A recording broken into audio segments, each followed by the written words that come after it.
Bonjour à toutes et à tous, bienvenue. Je suis Théo Aberbuch, directeur des rédactions de Newstank et de son site ouvert Campus Matin.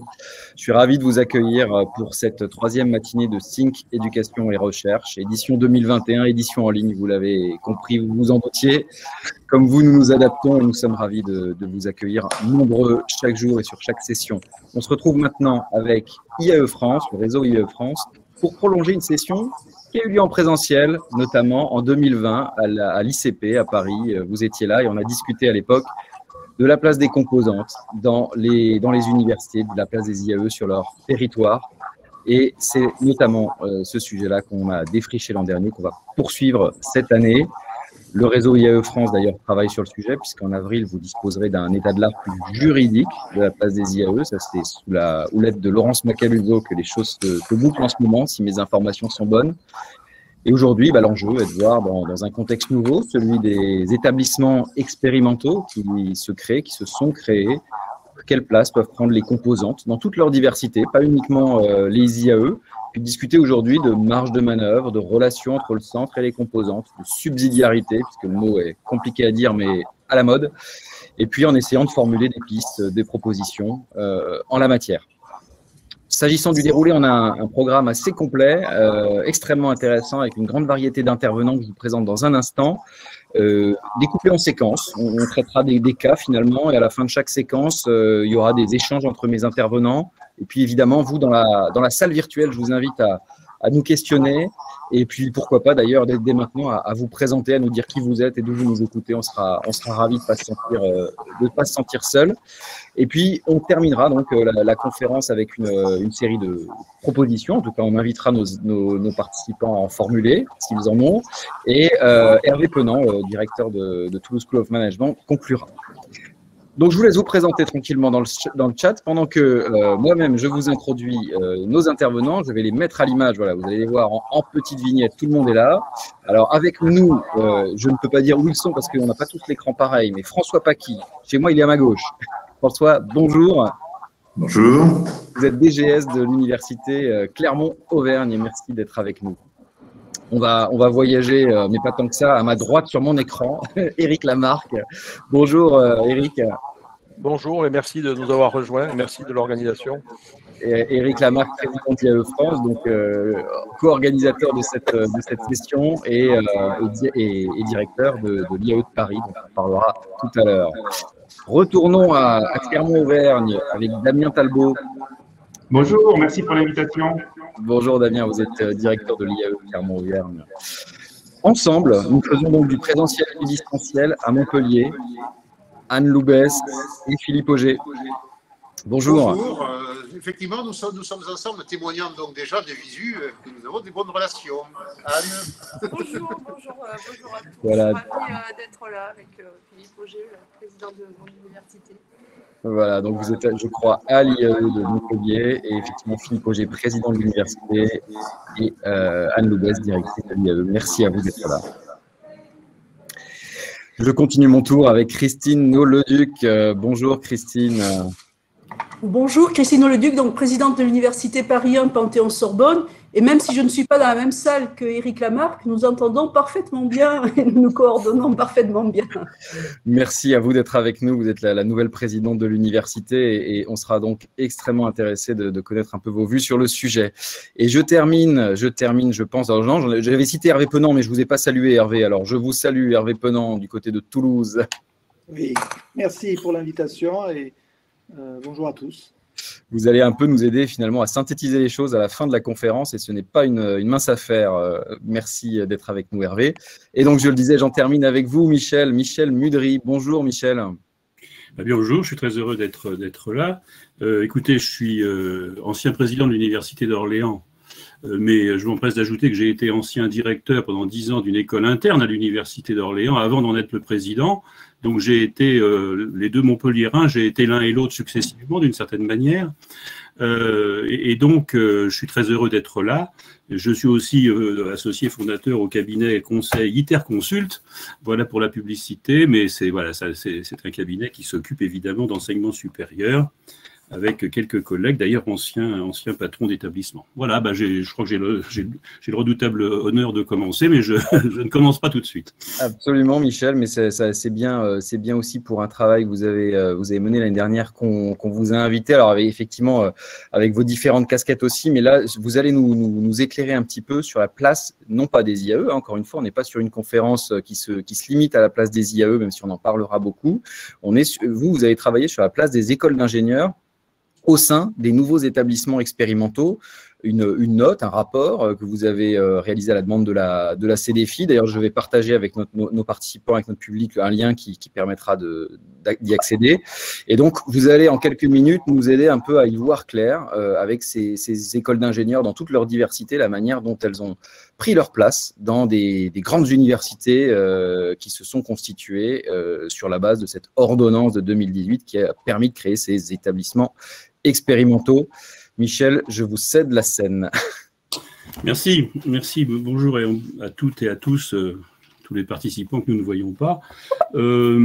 Juste pour un titre d'introduction pour compléter ce que je viens de vous dire à mon propos, mais c'est pour éclairer le sujet, parce que sinon, on ne sait pas toujours d'où on parle. Je dirais quelques mots. Ensuite, ce rapport, effectivement, et puis je conclurai par deux considérations un peu plus larges qui pourront vous intéresser, je ne sais pas. Pour ce qui me concerne, effectivement, je viens de le dire, je suis un homme d'école d'ingénieur, je ne suis pas du tout de la 6e section du CNU, comme on dirait, mais de la 60e, il y a un 0 derrière, enfin, où je l'étais, parce que je ne le suis plus, de fait. Et donc la mécanique, et je suis un homme d'aéronautique, donc vous voyez assez loin de votre culture. Néanmoins, dans la deuxième partie de ma carrière, ma longue carrière, je me suis intéressé, je me suis même impliqué, même mis dans la question des structures universitaires, dans la création. L'école d'ingénieurs interne à l'Université d'Orléans que j'ai dirigée pendant 10 ans.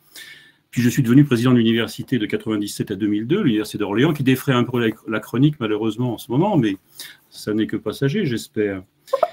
Ensuite, ma foi, j'ai été délégué général de la CDFI, donc la conférence des écoles d'ingénieurs, des directeurs, des 200 directeurs, donc à partir de 2003 jusqu'à 2011.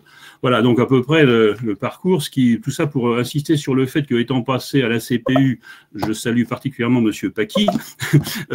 On a travaillé ensemble à l'époque où j'étais aux affaires, sur certaines affaires à la CPU.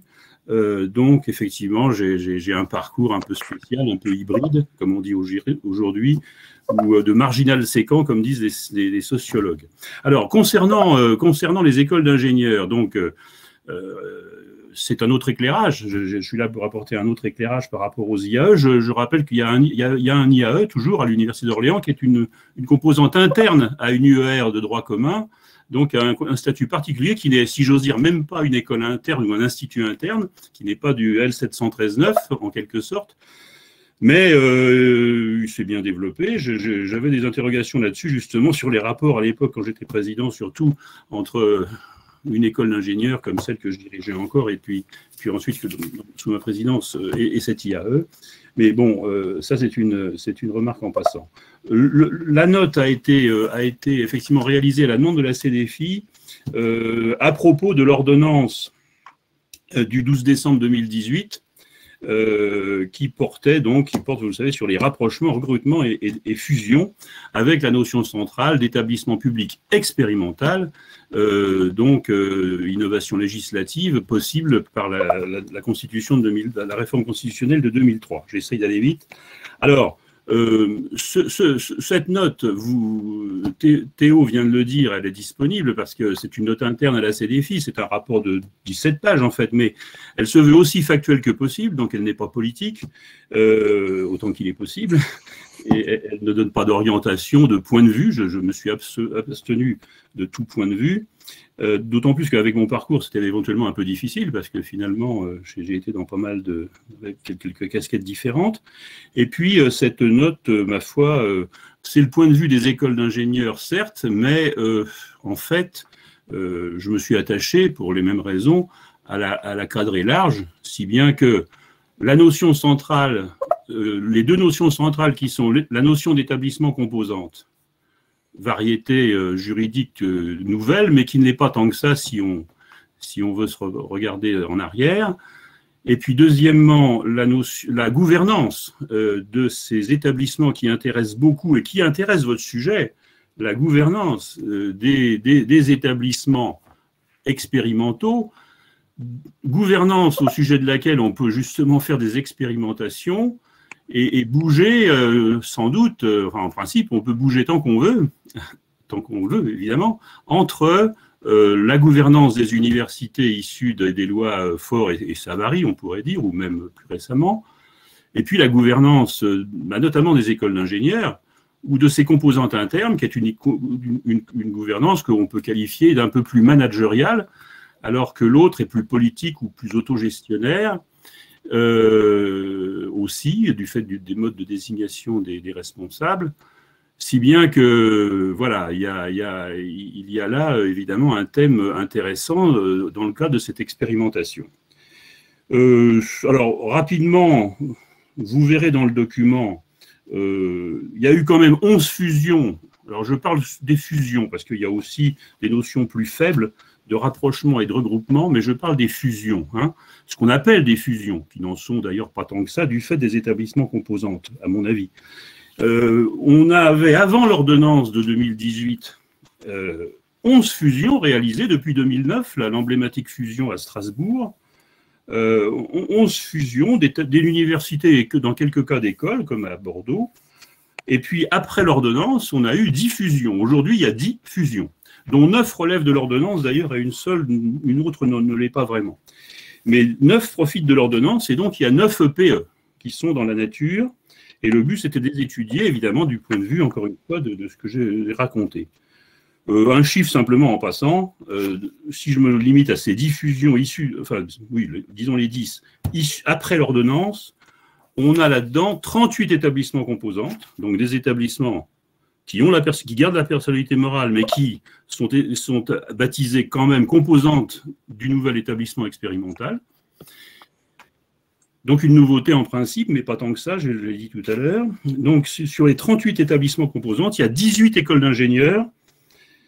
Alors dans ces 38, il y a un cas très spécial, je le note en passant très rapidement, c'est celui de PSL évidemment, parce que c'est le seul cas où vous avez 10 établissements composantes, ce qui est pas mal, mais ils sont tous à égalité, ils sont tous établissements composantes, et il n'y a donc pas de noyau central constitué par la fusion d'une université ou une université comme d'autres qui ont à la périphérie des établissements composantes. C'est une sorte de confédération d'établissements, tous à égalité en principe de droits et de devoirs. Alors vous me direz, il y a bien une université, c'est Dauphine, mais juridiquement, je vais m'accrocher là-dessus, elle n'est plus une université puisque c'est un grand établissement. Mais enfin bon, là, on peut discuter longtemps. Alors, donc 38 établissements composants, dont 18 écoles d'ingénieurs. Il y a Centrale à Saclay, par exemple. Il y a de tout, des écoles prestigieuses quand même. Et puis, dans les universités concernées par ces fusions, il y a aussi quand même 6 écoles internes, L730-13-9, qui se retrouvent dans une position un peu particulière par rapport aux établissements composants écoles d'ingénieurs, puisqu'elles sont dans le même établissement, mais il y a 2 statuts en quelque sorte et 2 formes d'autonomie sensiblement différentes. Donc, les deux chapitres, enfin oui, les 2 morceaux du rapport qui peuvent vous intéresser à la lecture, ça peut être l'un qui est intitulé « Agencement de composantes », c'est peut-être en fait le point central, et puis d'autre part, évidemment, quand même, la gouvernance d'ensemble. Il y a des analyses, vous verrez des tableaux. On a essayé de faire aussi documenter que possible avec les décrets et les statuts publiés, donc j'espère que ça peut vous intéresser. Alors, je terminerai mon propos par 2 remarques quand même, enfin une remarque en deux morceaux. C'est que, comment dire, c'est intéressant quand même de conclure sur la vision de ce sujet, la vision qu'on peut avoir de ce sujet dans le temps et dans l'espace. Alors dans le temps, je l'ai un petit peu évoqué parce qu'en réalité, en fait, cette ordonnance du 12 décembre 2018, c'est exactement à un mois près, 50 ans après la promulgation de la loi Edgar Ford, donc du 12 novembre 1968. Donc en fait, et déjà à l'époque, on avait pré-créé, enfin après, pour créer les universités en 1970, donc ça fait encore une histoire de 50 ans valeur aujourd'hui, on avait créé, vous savez peut-être, 623 UER, et qui ont été les briques. Alors il y en avait un tiers qui était qualifié de dérogatoire, et ces 623 UER, eh bien, ont été les briques, je disais, de la soixantaine d'universités qui ont été l'objet de décrets de création en décembre 1970. Donc, cher Théo, là, ça sonne comme un anniversaire, cette table ronde peut sonner comme un anniversaire. Mais alors ça, c'est dans le temps. Dans l'espace, je voudrais simplement souligner la singularité française, mais ce n'est pas très original.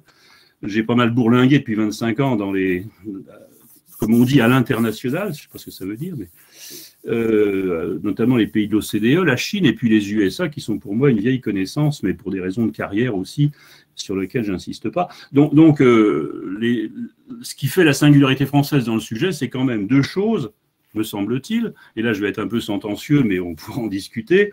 La première, c'est quand même l'État unitaire et centralisé, qui est à nul autre pareil, il faut bien le dire, en puissance, en ancienneté, et qui, dans cet esprit unitaire et centralisé, eh bien, il détient 80% de l'enseignement supérieur du pays de façon extrêmement uniforme donc, et réglementée. Et d'ailleurs, il s'est arrogé, il y a pas mal de temps déjà, il y a 150 ans presque, le monopole symbolique du mot université lui-même. Et puis la seconde caractéristique, c'est quand même, on n'en parle pas souvent finalement, la corporation, je devrais dire la congrégation à laquelle j'ai moi-même appartenu pendant 40 ans, et nous sommes tous plus ou moins dedans, enfin une partie d'entre vous, qui est l'université républicaine, c'est-à-dire ce corps de fonctionnaires très spécial qui a des prérogatives très particulières, mais qui est un grand corps, structuré nationalement en 74 sections, et dont le CNU, exception mondiale aussi, représente la clé de voûte. Donc, si vous voulez, là, il y a deux déterminants essentiels dans notre réflexion qui singularisent la France et qui fait que, de ce point de vue, l'esprit comparatiste que j'aime bien utiliser peut tourner court, ou en tout cas est d'un emploi très délicat dans l'exercice qui est le nôtre. Voilà. Eh bien, écoutez, j'ai sûrement dépassé le temps qui m'était imparti. On a du temps et on va aller au bout des questions. Merci pour cette introduction. Peut-être un mot, Michel, et puis si certains veulent réagir, n'hésitez pas à me faire signe. Vous l'avez dit, au cœur de la réflexion, il y a quand même cette différence entre des composantes internes et des établissements composantes. Est-ce qu'on peut déjà faire un diagnostic là sur comment s'en sortent les écoles qui sont seulement, entre guillemets, composantes internes? Alors, en tout cas, les écoles d'ingénieurs qui sont composantes internes, je viens de l'évoquer, je parle de celles-là, j'en connais quelques autres, remarquez, mais celles-là, je les connais de près, je connais leur directeur, en gros, je suis toujours à la CDFI, j'en étais le délégué général de cette CDFI, mais je suis toujours comme conseiller, c'est comme ça que j'ai fait ce rapport. Non, je pense, oui, enfin, oui, je pense qu'il y a des difficultés. Alors, il y a aussi le fait que la loi de 2013 a créé des regroupements de composantes, éventuellement appelés collégium, au sein même des universités d'avant, enfin les universités de 2013, donc enfin les universités de 2007 ou de voilà. Et donc, enfin pas les établissements publics expérimentaux, c'était avant. Donc ces regroupements, ça a mis une strate intermédiaire. Je ne citerai pas d'exemple, mais ça a mis une strate intermédiaire entre la composante elle-même, par hypothèse école interne ou institut interne, et la présidence.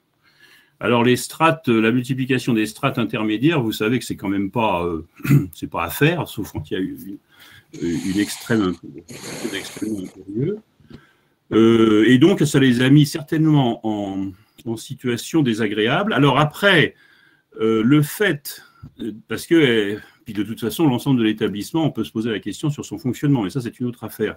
Alors effectivement, l'arrivée dans des établissements expérimentaux d'écoles qui sont externes, comme on dit dans notre langage, je pense centrale, pour être concret, si je prends centrale Supélec à Saclay versus Polytech Saclay, c'est-à-dire l'école interne de l'université Paris-Sud, évidemment, c'est pas le même statut, c'est pas le même statut, et du coup, certaines écoles internes, certains directeurs aimeraient bien, enfin, ils lorgneraient volontiers, pas forcément à Saclay, hein, je ne sais pas. Ils l'orneraient volontiers sur le statut d'établissement composante. Et lorsqu'ils sont importants, ça pourrait avoir du sens. Bon, il y a ceux aussi qui sont, suivez mon regard, associés, rattachés, appelons ça comme on veut, à un établissement aujourd'hui encore, et qui pourraient voir intérêt à devenir établissement composante. Alors évidemment, c'est un choix. Est-ce qu'ils y perdraient d'autonomie? Je ne sais pas. Mon rapport a tendance à dire que non, parce que j'ai appelé vraie fausse fusion ces opérations, parce que les établissements composants, ils gardent l'essentiel de leur autonomie. Il y a de la coordination quelque part, mais ça ne va pas tellement plus loin.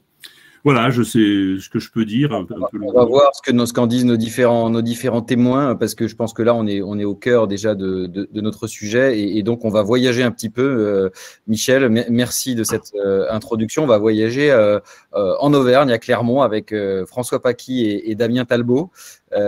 François et Damien, justement, on va vous demander, en rebondissant un peu là-dessus, de nous dire comment se construit l'établissement expérimental Clermont-Auvergne, en particulier au regard de la relation entre le centre et les composantes, avec cette casquette aussi particulière de François Paquis, qui est donc le DGS de l'université. Donc il peut y avoir aussi un regard sur la manière de gérer, de la gestion de l'établissement.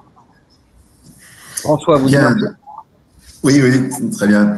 Alors, simplement pour introduire le sujet, l'université Clermont-Auvergne, donc c'est le résultat de la fusion de deux universités, l'université d'Auvergne et puis l'université Blaise Pascal, donc au 1er janvier 2017.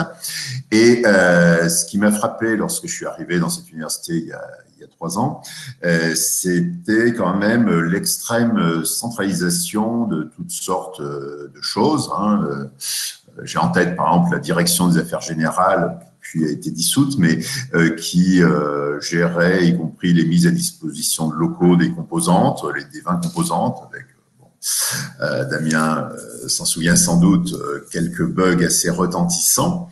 Et donc on avait une université très centralisée sur toutes sortes de sujets, avec une gouvernance où il y avait une réunion du président et des vice-présidents. À l'époque, il y en avait 28. Et donc un système avec le conseil des directeurs de composantes où finalement il y avait d'une part la direction et puis un dialogue qui existait, mais un dialogue un peu sur des échanges d'informations. Donc ça, c'était le modèle antérieur. Et là, donc, on est en train de construire un établissement expérimental.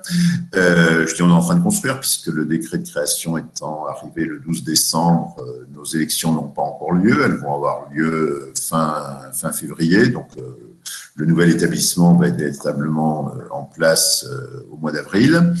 Et alors, en termes de gouvernance, c'est quand même très différent. Puisque maintenant, on va avoir 6 instituts.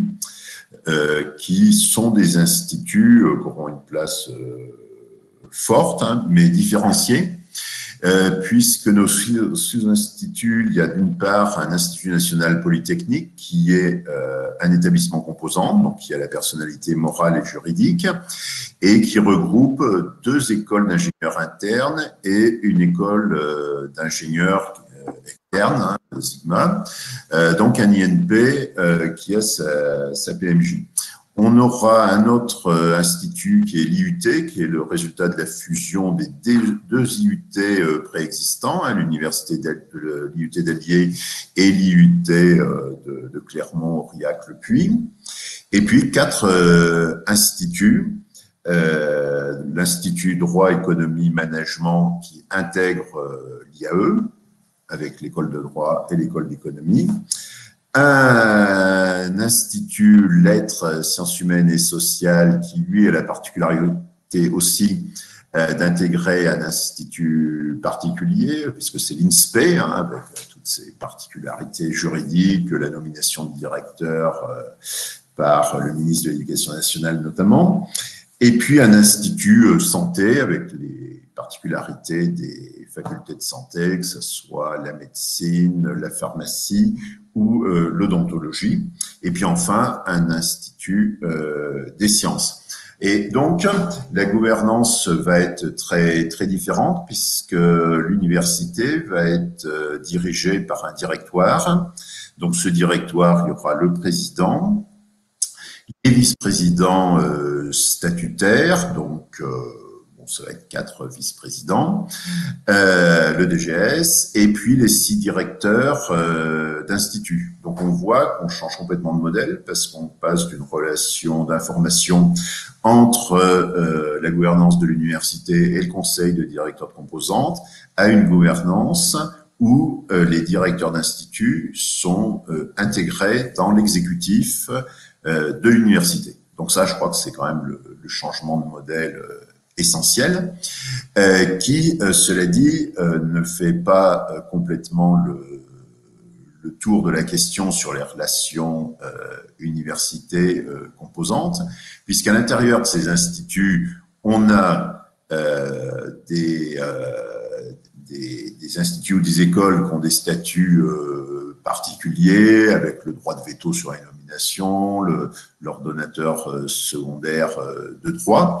Donc, la question n'est probablement pas encore réglée de ce que sera exactement les relations entre le central et les composantes à l'intérieur des 6 instituts en question, puisque pour l'instant, l'idée, par exemple, c'est que le dialogue budgétaire, il aura lieu en général entre le central et les composantes internes des instituts, sauf en ce qui concerne évidemment l'IUT, puisqu'il y a un seul IUT maintenant, et en ce qui concerne l'INP, puisque l'INP a sa PMJ, donc l'université ne peut pas discuter avec les composantes internes de l'INP en direct.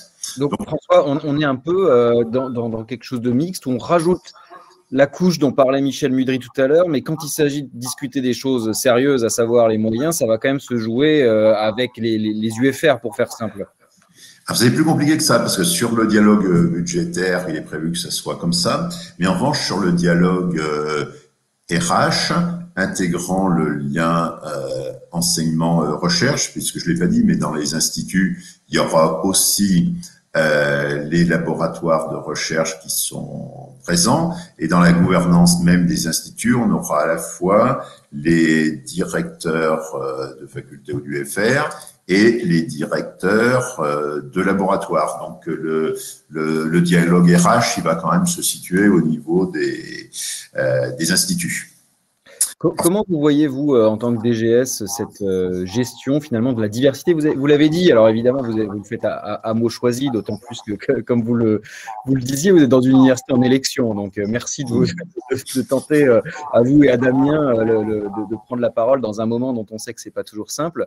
Mais comment vous voyez cette relation sur des questions très concrètes, le budget, les RH, les heures complémentaires? Comment on gère, quand on est DGS, cette diversité de composantes? Et là, on peut mentionner les IAE en particulier. Puis ensuite, on va voir ce que Damien en dit. Disons que, par exemple, si je prends le dialogue budgétaire, c'est assez variable, effectivement, parce que lorsqu'on discute avec un certain nombre de composantes, le sujet, c'est qu'est-ce que le central va donner à la composante pour qu'elle fonctionne. Lorsqu'on discute, par exemple, avec l'IAE, le sujet est plutôt inverse, puisque l'IAE a énormément de ressources propres, donc l'apport du central à la composante sur le flux financier, en tout cas, est faible ou nul. En revanche, évidemment, il y a la question des emplois où là, effectivement, il y a le dialogue.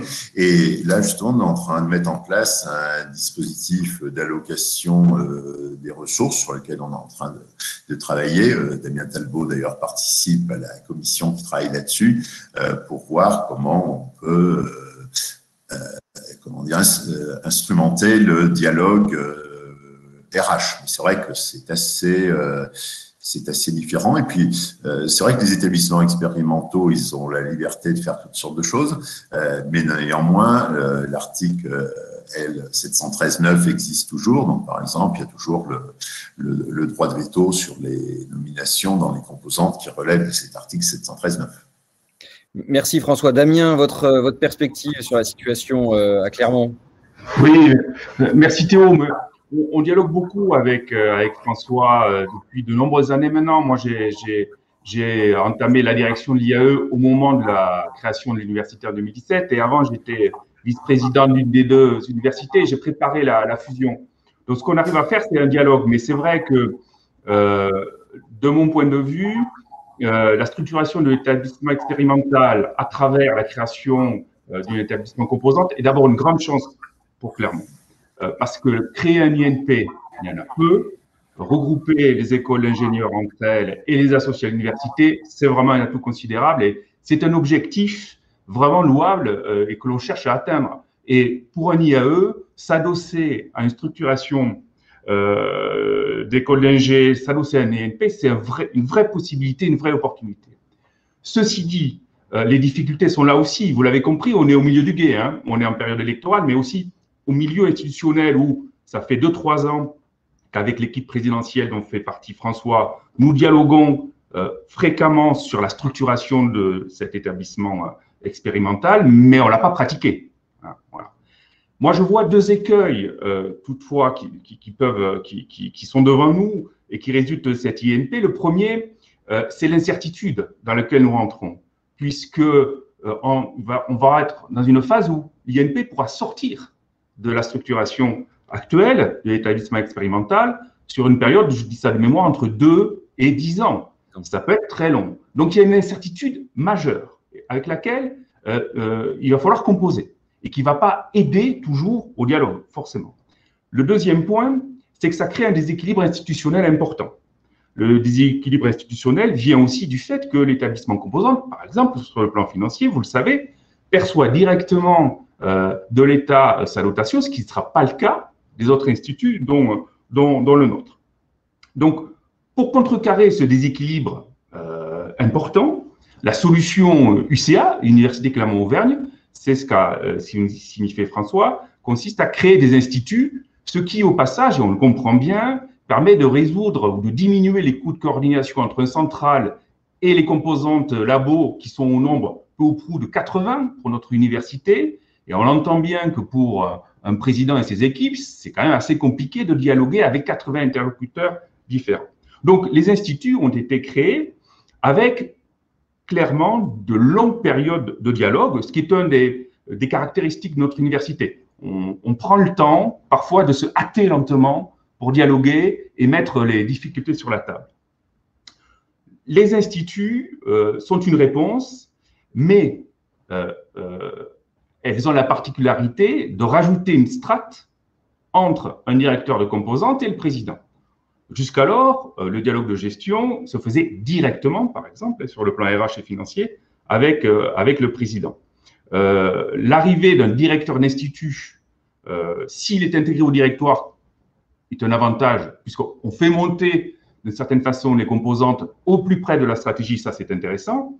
En revanche, elle éloigne, de fait, le directeur de composante de son président. Alors, le compromis qu'on a trouvé après moult réunions sur ce sujet, c'est effectivement de conserver le dialogue de gestion, notamment budgétaire, et d'une certaine mesure RH, sous cette forme directe, en tout cas collégiale, entre les instituts, le directeur d'institut ou directrice d'institut et les directeurs de composantes.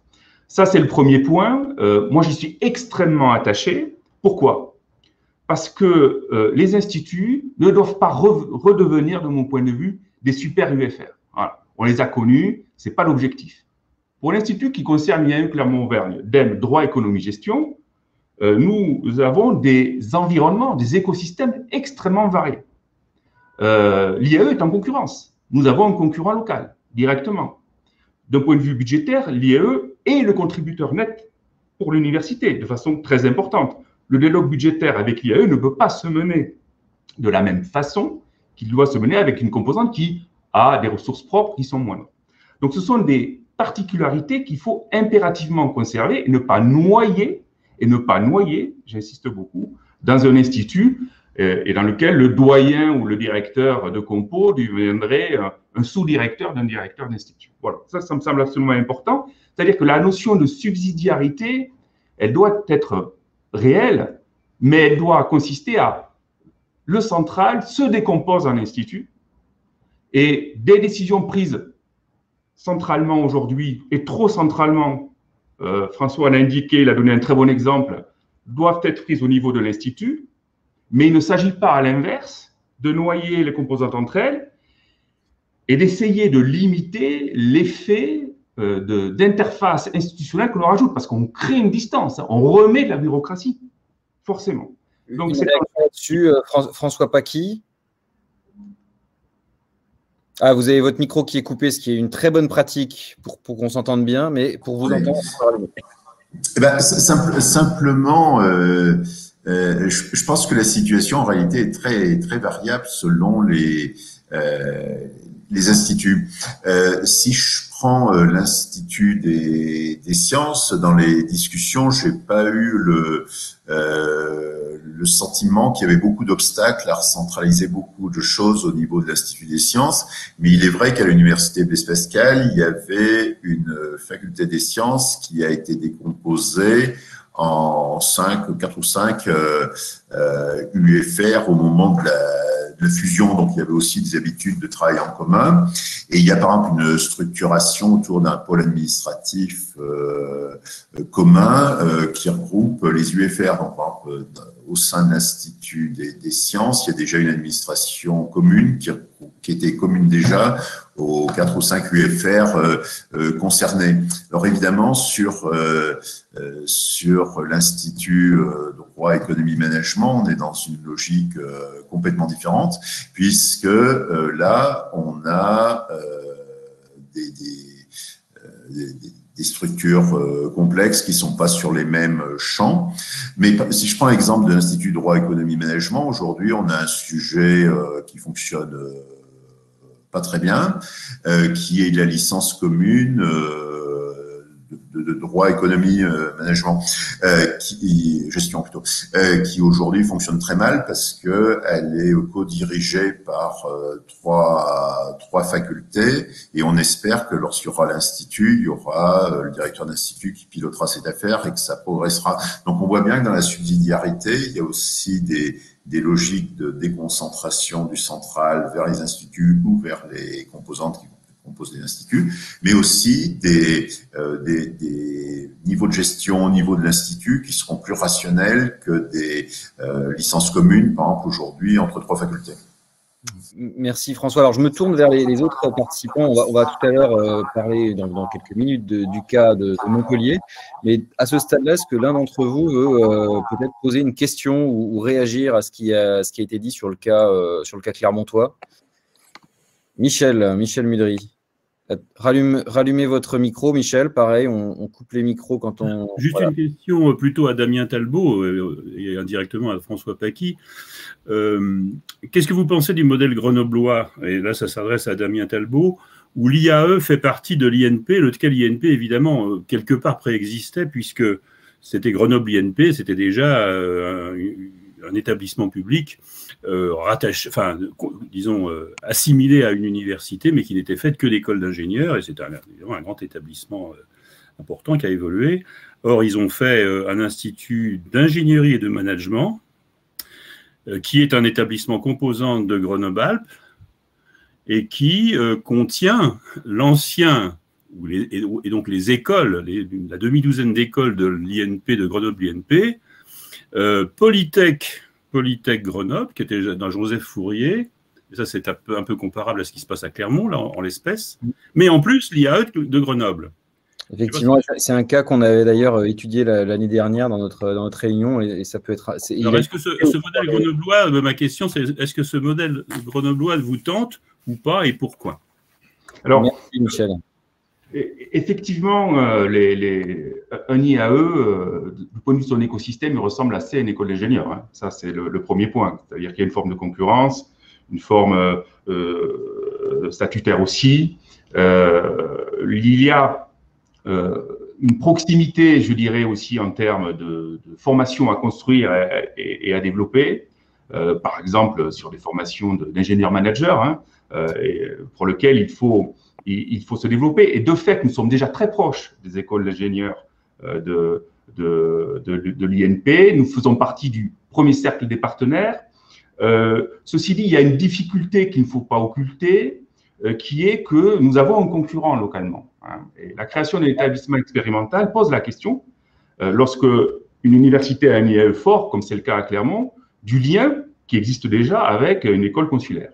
Autrement dit, le modèle niçois, tel qu'on le connaît, n'est pas un modèle de mon point de vue en tout cas, à monter, à mettre en place à Clermont. Ce n'est pas du tout d'actualité. Mais cette question devra être réglée, hein, des liens qu'il y a entre un IAE et l'INP et des liens très forts aussi qui existent entre une école consulaire et l'INP. À un moment, il faut que le premier partenaire soit celui interne. Lorsqu'on intègre une université, c'est important. Donc, il y a des équilibres à trouver. Je dirais que ce n'est pas d'actualité, mais on observe bien entendu l'expérience grenobloise avec beaucoup d'intérêt. Un objet commun avec économie et droit qui est notre licence, dont la gestion va être améliorée, on en est tous certains grâce à l'Institut, parce que là, il y a un besoin de centralisation. Et de ce point de vue-là, on est aussi extrêmement proche d'autres composantes. Donc, il faut trouver l'équilibre et aussi résoudre les difficultés locales. Merci Damien, merci à Michel. Je me tourne, je voyage à Montpellier. Et alors François et Damien, vous n'hésitez pas, notamment quand on va évoquer le cas de Montpellier, à nous refaire signe pour compléter si ça vous semble pertinent. Alors tout à l'heure, à la répétition, j'avais un écho un peu compliqué avec Montpellier. Je vais donc couper mon micro et laisser Anne Loubès et Philippe Auger nous présenter leur cas et nous dire un petit peu ce qu'ils pensent de ce qui vient d'être dit. C'est à vous, à Montpellier. Bien, bonjour à toutes et à tous. Merci donc de nous inviter à cette table ronde. Deux ou trois effectivement éléments, puis ensuite Anne Loubès développera ou complétera ou limite me contredira. D'abord, pour dire qu'à titre personnel, ce n'est pas la nouvelle réforme que je vis, puisque j'étais vice-président lorsque la loi Pécresse a été votée. J'ai mis en place la LRU, j'ai vécu la loi Fioraso, les presses, les communes, les dissolutions de communes, les fusions, les établissements expérimentaux. Donc, je regarde des fois cela avec une certaine relativisant les réformes diverses et variées. Je suis président depuis 2009, donc là-dessus. Alors, cela dit, l'Université Montpellier a quand même 2-3 éléments de cadrage. C'est une université qui est récente et qui est aujourd'hui dans un projet d'évolution. Récente dans le sens où ça résulte d'une fusion entre deux universités, l'Université Montpellier 1 et Montpellier 2, c'était le 1er janvier 2015. Fusion d'établissements ayant une culture déjà d'une très forte, je dirais, autonomie des composantes internes. Soyons clairs, quand on fusionne des universités où les composantes s'appellent facultés, déjà ça donne un sens de la notion d'autonomie. Et donc l'université de Montpellier a respecté cette autonomie antérieure dans sa nouvelle structuration. Cette université, par ailleurs, elle a déjà absorbé quelques réformes. Deux de ses composantes internes ont souhaité fusionner, donc, dont acte. Ça en a accompagné, mais sans que la présidence demande une fusion donc, de composantes internes. Et puis, plus récemment, liée à la disparition de la commune sur le site, elle a eu donc l'intégration d'une nouvelle composante, je dirais, à part entière et totalement à part, c'est-à-dire l'INSPE, totalement à part de par son mode de gouvernance. Vous le savez, le texte régissant les INSPE est spécifique des autres structures. Et elle va donc, dans les prochains mois, donc à l'échéance de la fin de l'année, subir une nouvelle évolution, donc devenir un établissement public expérimental, intégrant notamment un établissement composante, qui est l'École nationale supérieure de chimie, et dans le même temps, donc, avec les relations avec l'agro, passer une convention, puisqu'il est difficile d'intégrer donc une école interne d'un institut national, puisque nous avions sur Montpellier Supagro, qui était un établissement public auparavant, qui est devenu maintenant composante interne de l'Institut d'agro, donc, qui est institut national. Et donc, les engagements de l'Institut d'agro ou de Montpellier Supagro vis-à-vis de l'université seront repris donc à travers une convention. Ça, c'est pour le schéma. Pour dire ensuite la question des relations entre le central et les composantes. Je pense qu'une université s'avise sur des points d'équilibre, s'avise sur des projets, et les structures peuvent passer souvent après, surtout quand les lois sont appelées à évoluer de manière assez fréquente. Et donc je pense qu'une université c'est un point d'équilibre entre, d'une part, un central qui fixe un cap, qui définit donc une stratégie, qui a besoin d'assurer la visibilité de l'établissement, assurer la visibilité de l'établissement, certes à l'international, mais aussi, et pas seulement, dans l'écosystème où il se situe, notamment quand l'université va être présente sur plusieurs villes, de départements différents, et des composantes qui doivent à la fois avoir un rôle de contributeur à la stratégie de l'établissement et également les moyens de développer leurs propres axes de développement. Je m'explique. Contribuer à la stratégie de l'établissement, ben, ça peut être donc, d'une part, si dans l'établissement il y a un axe qui est des questions de certification, d'adhérer à une démarche qualité, eh bien, l'établissement le met en place pour ces directions, et c'est bien que les composantes eh bien, rentrent dans cette logique-là. Mais également, les composantes, elles se structurent ou elles ont leurs propres objectifs au regard donc, de leur réseau de conférences de doyens ou de leur réseau de directeurs, éventuellement aussi de leurs partenariats qui historiquement leur sont propres avec tel ou tel opérateur. Et donc, le problème, c'est qu'il faut, c'est-à-dire pas un problème, c'est une richesse, il faut arriver à trouver ce point d'équilibre entre un central qui définit une stratégie et des composantes qui ne se sentent pas écrasées, ou en sens inverse, des composantes qui ont un développement totalement orthogonal avec le central. Donc, je pense que pour cela, il doit y avoir peut-être des outils et des méthodes. Alors, quand je dis les outils, ça peut être, bon, bien évidemment, et c'est d'ailleurs le dialogue de gestion. Dialogue de gestion que je considère nécessairement obligatoire entre le chef d'établissement et les directeurs de composantes. Je suis assez dubitatif sur ces étages intermédiaires qui se créent, qui finalement empêchent le dialogue direct, et puis quand il y a un problème, on ne sait plus où est le responsable.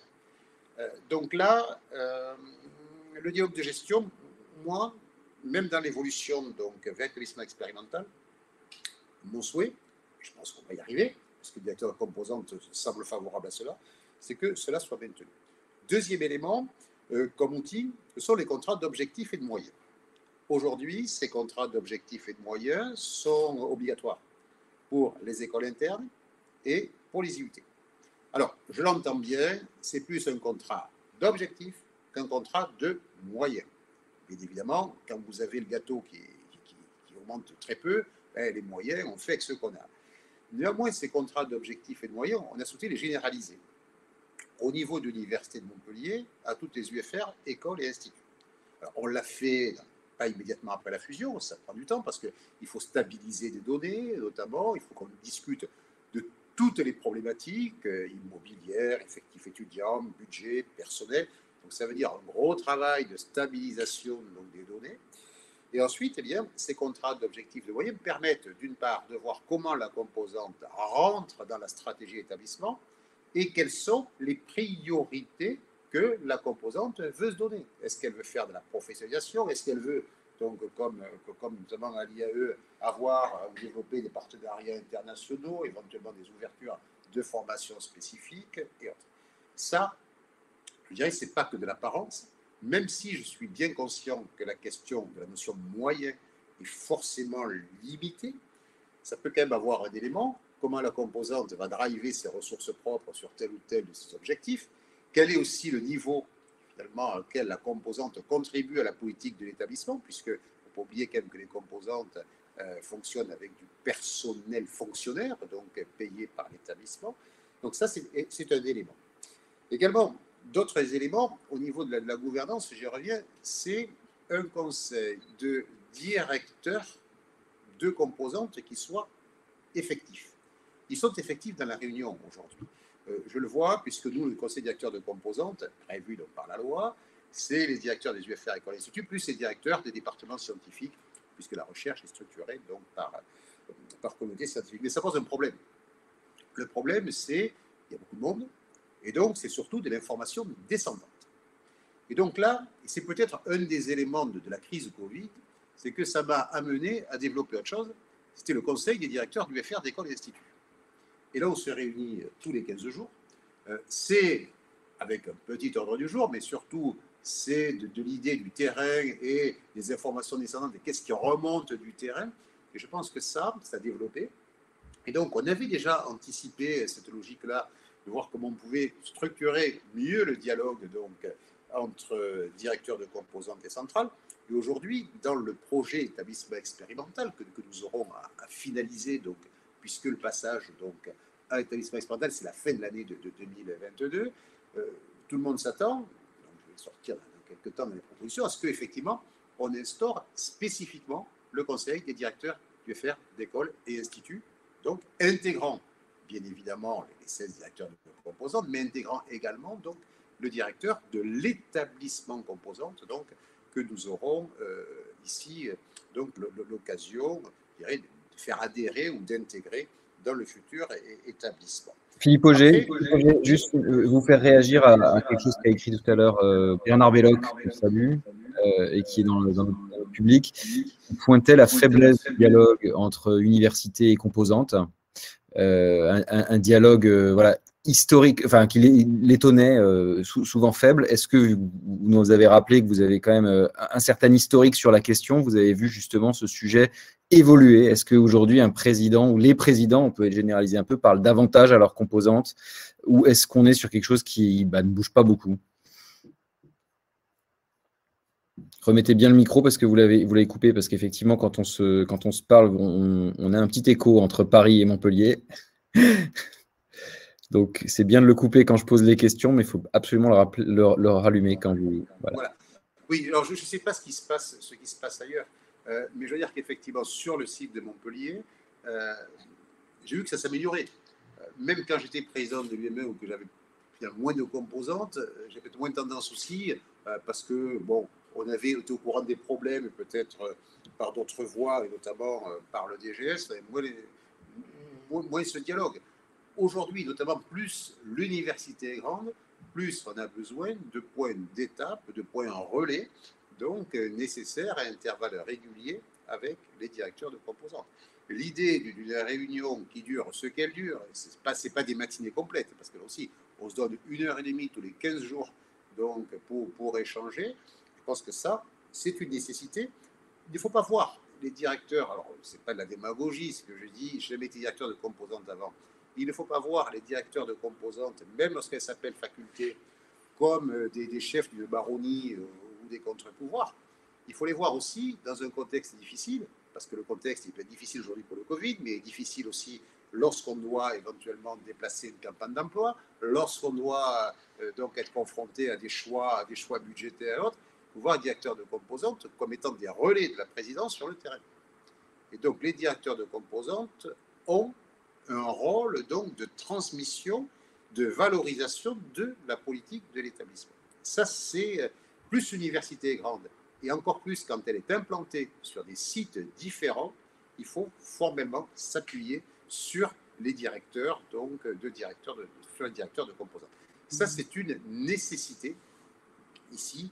Je pense qu'il ne faut pas les voir finalement contre des contre-pouvoirs, même s'il y a des réseaux divers et variés, même si c'est les règles du jeu, avec une composante dit qu'elle n'a pas assez de moyens, que le central la bride.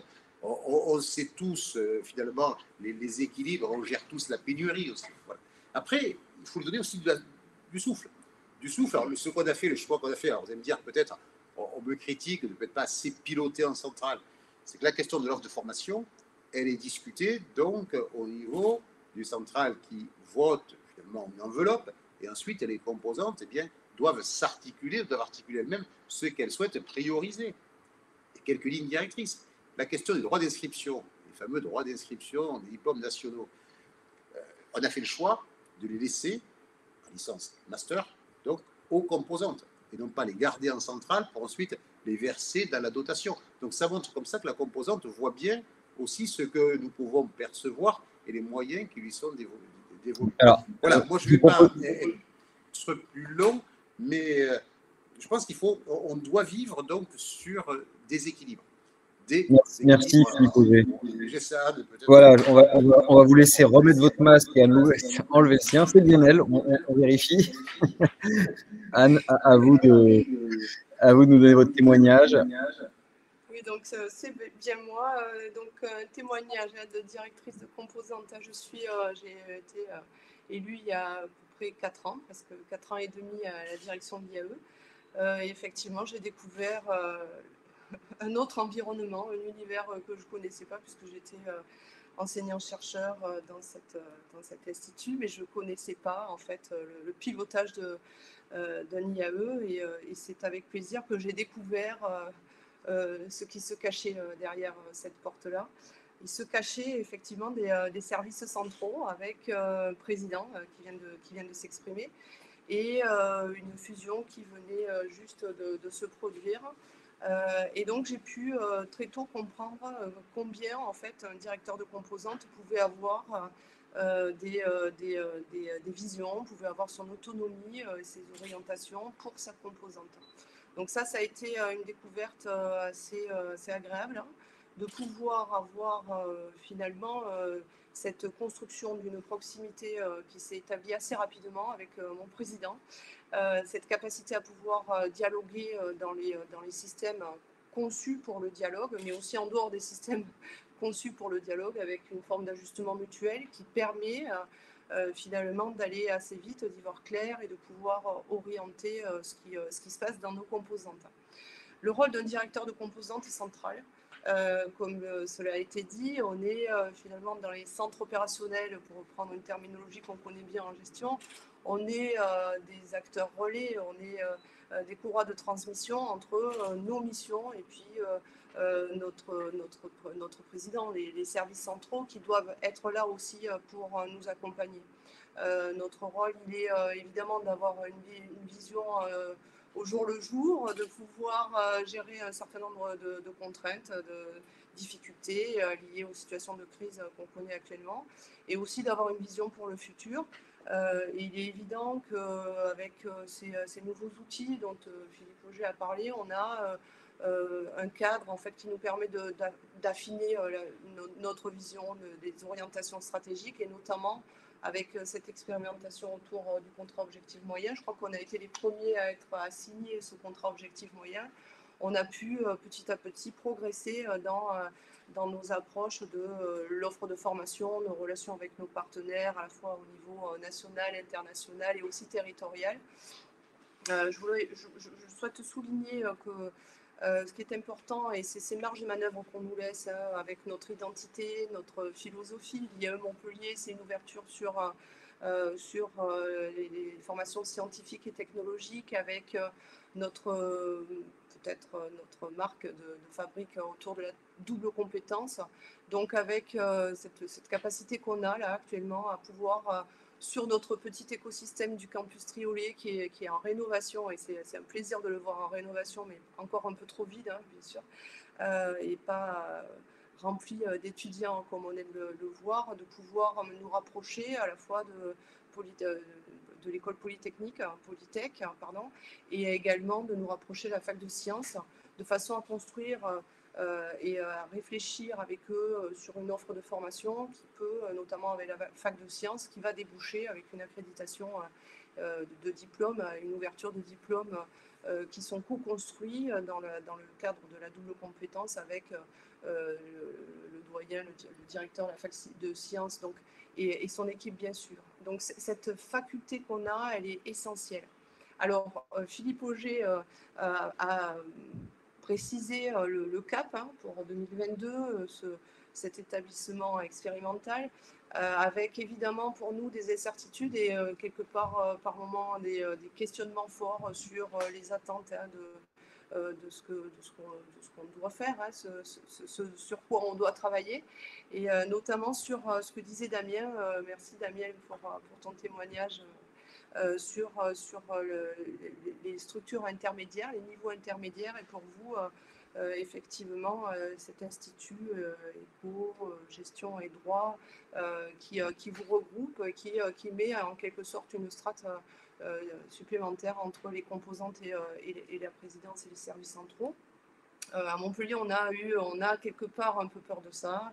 On se pose cette question-là, est-ce qu'on va être obligé à travers dispositif qu'on pourrait qualifier qui est en émergence, auquel on a pu réfléchir, on est acteur en fait de la structuration de ce niveau qui pourrait prendre la forme d'un niveau intermédiaire, mais pour l'instant, on n'en est vraiment pas là, puisqu'on reste vraiment sur la composante comme élément central de dialogue et de discussion avec l'univers de son université, au travers des collégiums, en fait, qu'on a pu commencer à réfléchir, notamment pour Montpellier, dans un collégium d'économie et de gestion, avec à l'intérieur du collégium, pour les acteurs qui ont pu commencer à réfléchir, juste 2 réunions sur la structuration de ce que pourrait être un futur collégium, cette volonté prégnante et acceptée par le président de garder la composante comme élément en fait essentiel du dialogue et de la gouvernance de notre université. Peut-être un mot là-dessus, Philippe Auger, d'autant qu'on a d'autres exemples. Michel Mudry, c'était tout à l'heure l'Université de Strasbourg, fusion historique où il y a des collégiums qui n'ont jamais réussi à. Il y a eu des rapports sur le sujet qui n'ont jamais réussi à émerger. Oui, alors juste pour revenir, c'est que sur ce que disait Anne, effectivement, les collégiums comme niveau intermédiaire.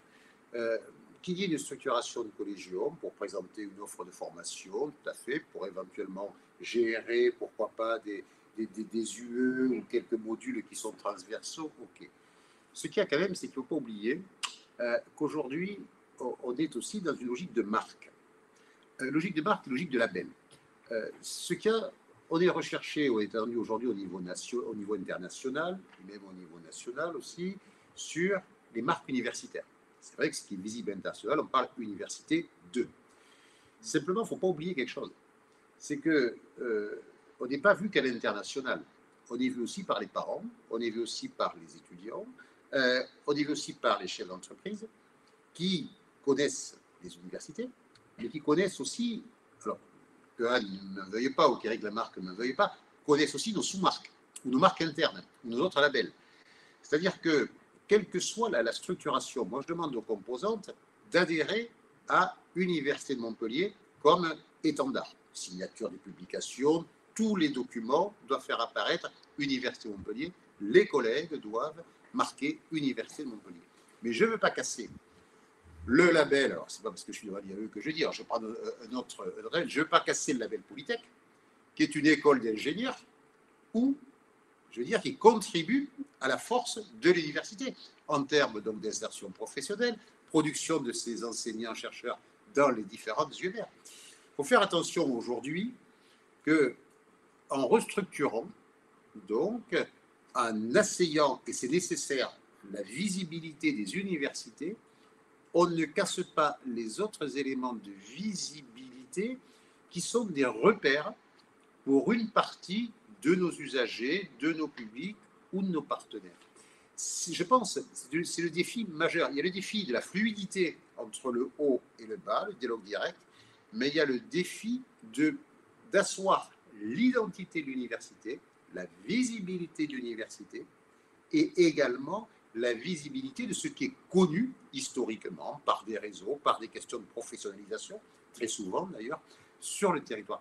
Je pense que c'est ça le défi majeur. Voilà. Merci à vous deux. Je vois l'heure qui tourne, je vous propose qu'on voyage à Paris pour terminer notre tour d'horizon national, pour refaire ensuite un tour global en matière de propositions. Et du coup, je vais passer la parole à Christine Nolleduc et à Éric Lamarque. Alors, Christine Nolleduc, vous êtes dans une université Paris 1 qui, à moins que vous nous l'annonciez aujourd'hui, n'est pas engagée dans un établissement expérimental, dans un regroupement, qui est une université aussi… Ah, oui, vous avez votre regroupement, absolument. Pas de projet de PE, mais vous allez nous expliquer ça. Et on est curieux aussi, puisque vous avez été élu quand même fort récemment, d'avoir un peu la vision d'une nouvelle présidente d'université sur cette question de relation avec les composantes. Alors voilà, c'est à vous. Merci d'être là. Merci beaucoup de me faire participer à cette table ronde. C'est vrai que je suis une toute nouvelle présidente, donc voilà. Donc j'ai un recul peut-être sur le fonctionnement interne plus limité, même si j'ai été vice-présidente du conseil d'administration pendant 3 ans et demi. Non, tout simplement, je voulais peut-être faire 2 remarques préliminaires, 2 questions générales. Pour moi, il ne faut pas perdre de vue que la structure et son mode de fonctionnement doivent être vraiment conçus et pensés au regard du service que l'on doit rendre. Alors, le mot service n'est peut-être pas complètement adéquat, mais du service rendu à nos étudiants, aux anciens chercheurs et aux chercheurs. Je pense que c'est un support, c'est un mode d'organisation qui doit être efficace, proche des préoccupations des étudiants, de nos usagers, entre guillemets, c'est-à-dire les étudiants et les enseignants-chercheurs et les chercheurs. Je crois que c'est vraiment cette idée-là, il ne faut pas qu'on l'oublie. La structuration pour la structuration, de mon point de vue, en tout cas, n'a pas d'intérêt et pas vraiment de sens. Oui, vous faites écho là aussi, une remarque qui a été faite dans le chat. Oui, j'ai vu, exactement. Voilà, donc voilà. Et en effet, merci d'avoir réagi là-dessus. C'est exactement cela. Et de surcroît, l'autre point, la remarque préliminaire, c'est que la gouvernance ne doit pas être que descendante. Je crois que c'est ça. C'est quelque chose qui est relevé dans les précédentes interventions. Elle ne doit pas être uniquement descendante. C'est pas du central, si vous me permettez, vers le local, vers les composantes, mais c'est aussi et essentiellement une remontée des composantes vers le central. Je crois que si on n'a pas ce double sens, à la fois d'information, de stratégie, de concertation et de participation, ça ne peut pas fonctionner. On sera un peu hors sol. Le central finit par être isolé et être un peu, entre guillemets, hors sol. Donc, je crois que pour moi, ce sont deux points très importants. Pour ce qui concerne Paris 1, on est dans une situation peut-être un peu particulière, puisque Paris 1, il y a à peu près une vingtaine de composantes, Institut, UFR, l'IAE aussi, bien entendu. On a ce modèle qui est un modèle, au fond, ancien, mais assez neuf, puisque dans les universités fusionnées qui sont proches de Paris 1, c'est un modèle qui est retenu également. En revanche, on fait partie d'un regroupement, d'une coordination territoriale Sorbonne Alliance, qui est conçu là sur un modèle extrêmement souple, qui est le modèle de la Convention, qui a été ouvert par l'ordonnance de 2018. Donc voilà, on joue sur ces deux tableaux, si vous me permettez l'expression.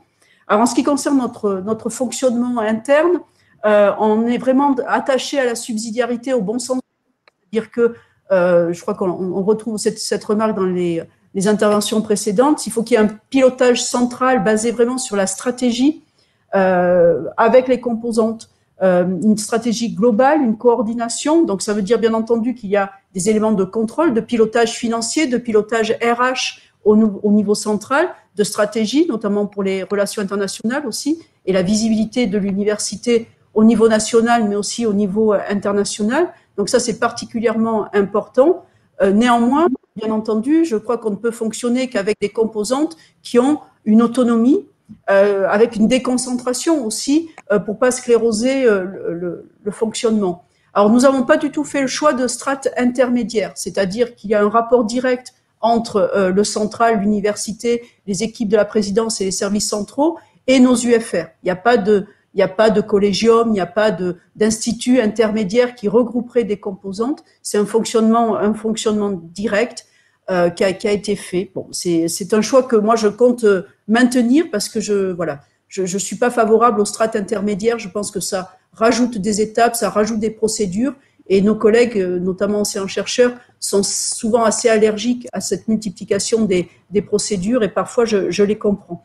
Donc voilà, une subsidiarité, une déconcentration, et surtout, alors ce que je pense qu'on va essayer de développer davantage, c'est d'avoir un vrai dialogue stratégique avec les composantes et pluriannuel. Je crois que c'est un point qui, pour l'instant, à Paris 1, est sans doute pas optimal, c'est-à-dire d'avoir un dialogue stratégique avec sans doute un dialogue de gestion pluriannuel, c'est-à-dire d'accompagner les composants, leur demander de réfléchir à leur propre stratégie et de façon pluriannuelle pour pouvoir les accompagner dans le temps, pour que ce ne soit pas simplement un dialogue de gestion annuel, borné, si vous voulez. Voilà. Donc, c'est cette idée-là. Alors, plus particulièrement, peut-être, où je répondrai à vos questions, plus particulièrement en ce qui concerne l'IAE, vous savez que nous avons aussi une faculté de gestion, l'école de management de la Sorbonne. Donc, nous avons à la fois l'IAE, qui est un établissement article 37, dans le cadre de Paris 1, et un UFR de gestion. Donc, la gestion est particulièrement bien représentée à Paris 1. Donc là aussi, c'est une question d'articulation à laquelle on travaille beaucoup. C'est aussi l'idée que on est très attaché à maintenir un service public dans ce domaine disciplinaire, si vous voulez, qui est vraiment concurrent. Enfin, il y a une vraie concurrence avec les écoles privées.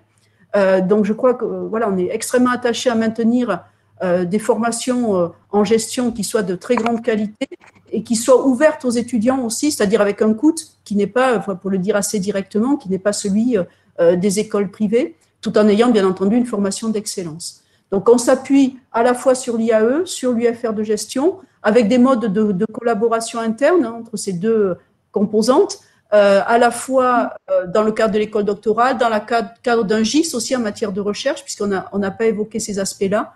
Il y a un GIS Sorbonne Recherche en Management qui permet une collaboration, une articulation, une imbrication entre la gestion dans la composante UFR et l'IAE. Et donc, voilà, je pense que pour nous, c'est un vrai point important pour maintenir cette visibilité. Alors, merci pour ces éléments. Deux questions, l'une de moi, l'autre de la salle, qui sont très différentes. Vous avez cité cette collaboration, et Eric nous en parlera aussi, entre deux composantes. Ça a été dit pour Clermont, ça a été dit aussi pour Montpellier. Ça, c'est quand même pour les IAE en particulier. La question de concurrence, collaboration interne a l'air quand même d'être un vrai sujet. Est-ce qu'on peut le traiter au niveau de la présidence? Donc ça, c'est ma question. Puis je vous pose tout de suite la deuxième parce que je la trouve elle est pointue mais très intéressante. Dénora Pruvot, qu'on salue et qui est à l'EUA, l'Association européenne des universités, qui pose la question de la gestion du dialogue interne avec le projet d'université européenne. Voilà. Bien entendu. Ah oui, je pense que le central, la présidente, en tout cas c'est comme ça que je le conçois, a un vrai rôle à jouer justement sur les liens entre l'UFR de gestion et l'IAE. Ça va être voilà, c'est un chantier. Tout le monde, ou peut-être tout le monde ne sait pas, mais c'est vrai que la place de l'IAE dans Paris 1, il y a quelques années, a posé question. Il y a eu certaines difficultés. Elles sont complètement aplanies. Je crois qu'il y a une évolution très positive qui a eu lieu. On va l'accompagner encore en fonction de ce que les partenaires, les deux composantes souhaiteront. C'est à eux aussi de bâtir leur projet stratégique, et on sera vraiment au soutien et en accompagnement à la fois de l'UFR de gestion et de l'IAE.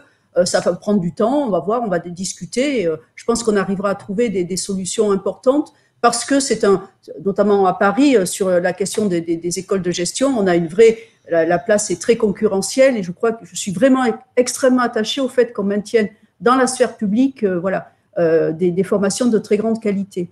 Alors, la question est vraiment très intéressante à propos d'UNA Europa, parce que c'est le projet stratégique phare pour nous, pour Paris 1, l'intégration dans UNA Europa, puisque vous ne savez peut-être pas, mais nous avons créé UNA Europa avant même l'appel à projet Université européenne. UNA Europa date de 2018. Il y a une vraie structuration en dehors des appels à projets européens, avec nos 8 partenaires sur des thématiques internes, des financements internes qui sont vraiment hors financement université européenne, appel à projet. Donc ça, c'est un point extrêmement important. On débute aussi, bien entendu, mais on va créer des relais, c'est-à-dire des référents UNA Europa dans chacune de nos composantes. Il va falloir qu'on le structure pour avoir de vrais relais. Et pour tout vous dire, pour moi, UNA Europa, c'est plus... Au départ, c'est l'Europe, ce sont des relations internationales, mais c'est plus du tout des relations internationales. C'est-à-dire que c'est un regroupement, c'est interne. Voilà. Et ça sans doute, ça affectera même la structuration de Paris 1. Mais là, on n'est qu'au début, mais c'est un point extrêmement important. Je pense que pour moi, c'est l'avenir de nos regroupements. Enfin, il y a bien entendu les regroupements nationaux, mais c'est un point vraiment stratégique. Merci. Vu la question de Nora Pruvot, je ne serais pas étonné qu'on ait bientôt une étude de l'EUA sur ce sujet-là pour qu'on ait un benchmark européen de ce qui se passe en interne. Elle nous le dira peut-être. Éric Lamarque. Oui, non, je vais pas. Bon, je m'exprime souvent dans la presse, donc moi, je suis ravi déjà des débats. Je laisserai Hervé conclure sur un petit peu notre vision. Moi, je retiens effectivement qu'à Paris, et je rebondis sur la question des universités européennes, j'ai pris contact déjà avec Leuven et Madrid, côté gestion, pour un programme de recherche qui impliquerait le périmètre UNA Europa. Donc, moi, personnellement, ça me va très bien que Paris 1 s'engage dans ce type de projet et se soit engagé, je l'avais dit au prédécesseur de Christine Leduc, ça me va très très bien, et dans ce cadre-là, agir pour créer des programmes et des regroupements européens au niveau de l'école de management, des écoles de management. Je confirme que effectivement, on s'est beaucoup rapproché de l'EMS avec, au-delà du labo, enfin du groupement d'intérêt scientifique commun, des programmes communs, et sur la table, j'ai un sujet commun aussi sur des nouveaux parcours de master qu'on pourrait faire en commun. Donc les choses se sont évidemment beaucoup améliorées par rapport à une période où, très clairement, à l'époque, il y a une dizaine d'années, Paris 1 préférait regarder vers des structures privées pour faire l'école de management que vers les structures internes. Et j'ai le sentiment aujourd'hui que les choses changent pas mal. Donc, je voudrais juste signaler aussi avant d'arriver à la fin, c'est que vous avez eu 3 exemples d'endroits où le dialogue est équilibré, où les présidents d'université dans le cadre des regroupements sont attentifs aux composantes. Je salue Philippe Auger, j'étais passé il y a quelques années à Montpellier quand j'étais président de CNU. Voilà, donc c'est notre but, c'est que, ce que disait Christine, hein, un enseignement supérieur public de haut niveau qui soit une vraie alternative à l'offre externe, quoi, très, très, très clairement. Et je pense que là, bon, vous avez 3 universités où c'est le cas, où ça sera le cas. Vous avez des universités, très clairement, je ne vais pas les nommer, mais je les suis de près en tant que président du réseau, ou au contraire, on va les diluer dans des collégiums, on va les faire fonctionner, surtout pas comme une composante avec de l'autonomie, ou en tout cas sa spécificité. Et là, ça se passe beaucoup moins bien, quoi, très clairement, quoi. Donc, je veux dire, ça se passe beaucoup moins bien. Et quand ça se passe moins bien, c'est l'école externe, qui est d'ailleurs parfois clairement indiquée comme étant la tête de gondole, hein, je dirais, locale, plutôt que la faculté ou l'IAE à l'intérieur. Donc voilà, donc je m'inscris complètement dans les débats et les discussions qui doivent être menés, les dialogues à mener avec le central et la composante. Et j'ai très apprécié l'intervention de Philippe Auger, que je connais, donc je ne suis pas surpris de dire, c'est à la fois une combinaison, on veut être intégré dans les universités et on a le drapeau université, il n'y a pas de débat là-dessus, mais également qu'on considère notre environnement concurrentiel, notamment pour ce qui est des écoles de management. Je crois que pour les écoles d'ingénieurs, c'est le même sujet. De plus en plus, il y aura sans doute d'autres disciplines où on va voir émerger des structures privées, très clairement, à mon avis. Donc voilà, ça ne se pilote pas tout à fait pareil que des structures où, si on veut faire de la géographie, de la sociologie ou des mathématiques, on est obligé de venir dans une université où là, les conditions ne sont pas exactement les mêmes. Merci Eric. Alors peut-être 2-3 petites questions à l'ensemble des participants. On va réagir à qui le souhaitera. Ça a été posé dans le chat un peu plus tôt et je ne l'ai pas oublié, je voulais la poser au bon moment. Le modèle PSL qu'a cité Michel Mudry tout à l'heure, où tout le monde finalement est égal. On n'a que des établissements composantes. Alors évidemment pas simple à faire ailleurs, mais est-ce que quand même cette question d'égalité de droits et de devoirs, c'est pas ça l'un des grands sujets des prochaines années pour les universités, ou est-ce qu'il y aura toujours cette diversité à gérer et de la dentelle à faire? Je ne sais pas si François Paquis, on ne vous a pas entendu depuis un petit moment. Le micro, François. Oui, moi j'ai le sentiment là que ces établissements composantes, ça a été fait, tout le monde le sait, d'abord pour régler un certain nombre de sujets sur le plateau de Saclay, notamment avec l'école polytechnique, et donc évidemment on ne pouvait pas faire. Ça n'a pas marché. Voilà. Donc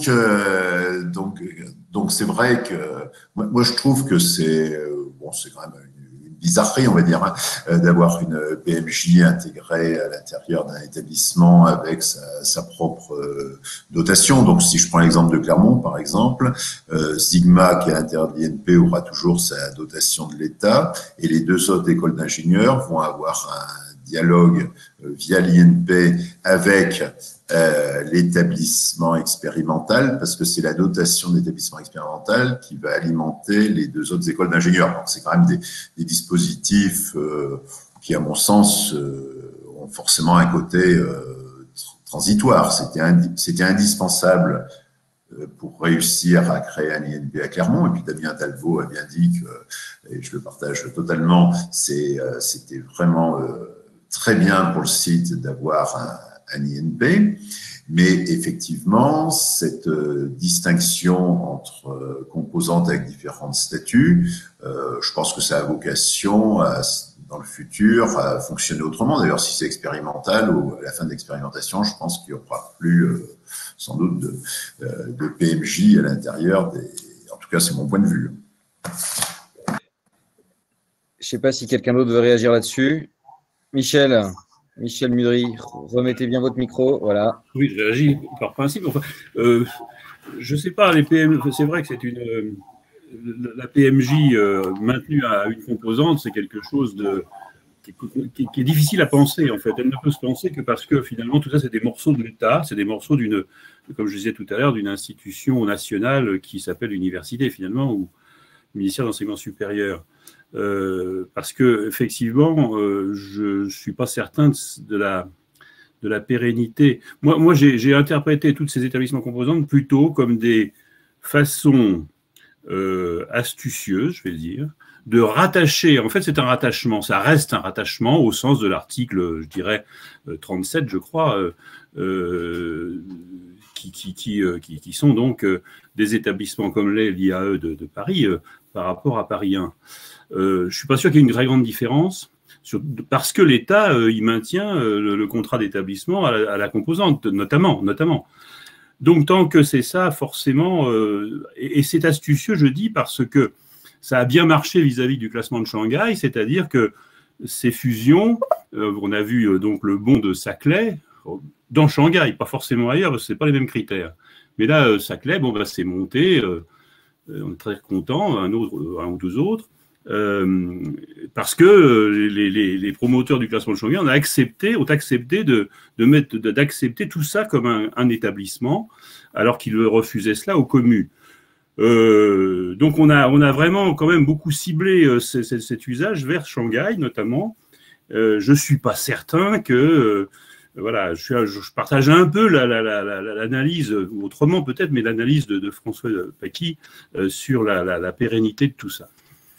Merci Michel. Peut-être une autre, alors ça c'est moi qui ai relevé tout à l'heure, je crois que c'est François Paquis qui l'a dit, mais je n'en suis plus sûr, et ça m'avait été dit en tout cas en préparant par à peu près tout le monde dans ce panel, les IAE sont contributeurs au budget des universités, ce qui parfois peut leur donner peut-être davantage de marge de manœuvre, mais on en arrive aussi à l'inverse, qui est, bah oui, mais finalement l'université a moins à leur apporter, et est-ce que là-dessus, il n'y a pas aussi quelque chose à revoir dans ce que peut donner une université à un IAE, quand bien même l'IAE n'a pas besoin des moyens directement tout de suite tout seul. Je veux bien réagir. Après aussi, c'est simplement c'est très différent. Vous avez des universités, je dis que ça se passe pas bien, où tout simplement les excédents dégagés sont confisqués au niveau central. Et donc, évidemment, au bout d'un moment, on est moins incité à avoir des excédents puisqu'ils sont confisqués au niveau central et réutilisés de façon totalement inconnue. Voilà. Il y a des endroits, au contraire, où on laisse, où un directeur de l'UFR de géographie va voir le directeur de l'IAE en disant est-ce que tu peux m'aider à rénover une salle, etc.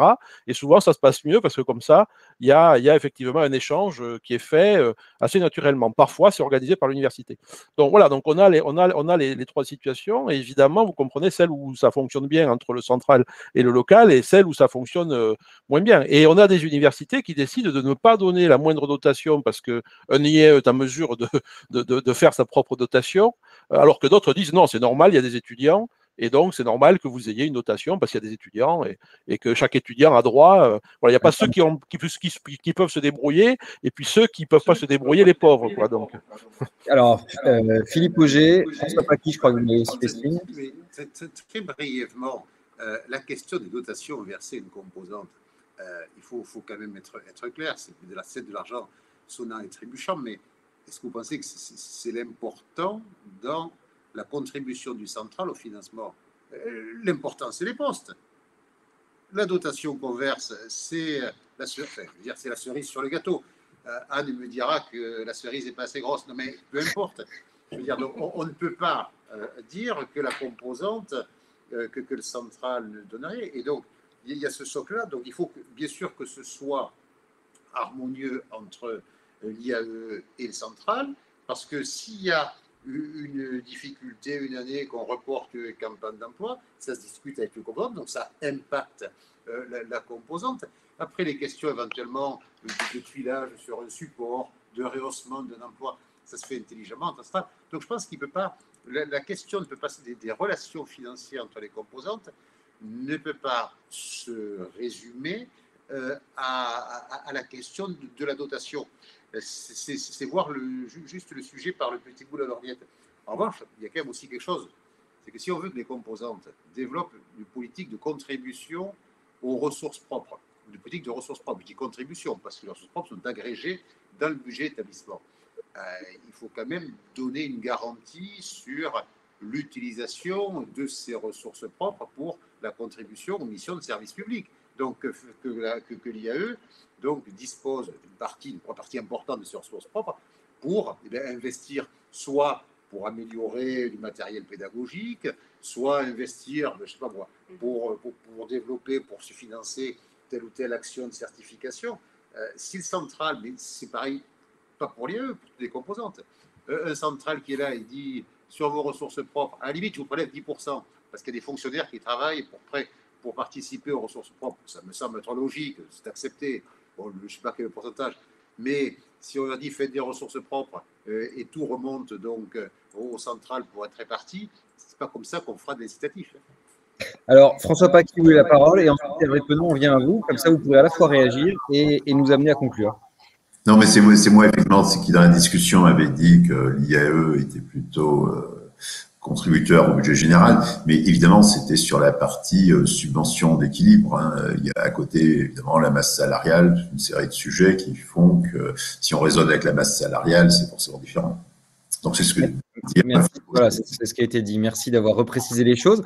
Hervé Penon, vous vouliez réagir sur ce point et vous avez aussi la lourde tâche de conclure, donc on vous laisse la scène aussi. Merci. Oui, alors juste une réaction, mais très rapide, et puis j'essaierai de la reprendre dans mes quelques mots de conclusion. Oui, je pense que ce serait une erreur de réduire la réflexion entre les composantes et la gouvernance de l'université, la gouvernance centrale universitaire, à un problème, et en particulier pour les IAE, parce que je l'entends souvent, un problème de contribution financière. Alors, je remercie le président Philippe Auger pour son intervention, parce que c'était exactement ce qu'il faut dire. C'est-à-dire que ça n'est pas un sujet en réalité. Ça n'est pas un sujet. Le vrai sujet, c'est ce que vous avez évoqué avant les uns et les autres, c'est la question de ce que nous faisons, de ce que nous voulons faire, de ce que nous voulons devenir ensemble. Donc je voudrais repartir sur ça, si vous le voulez bien.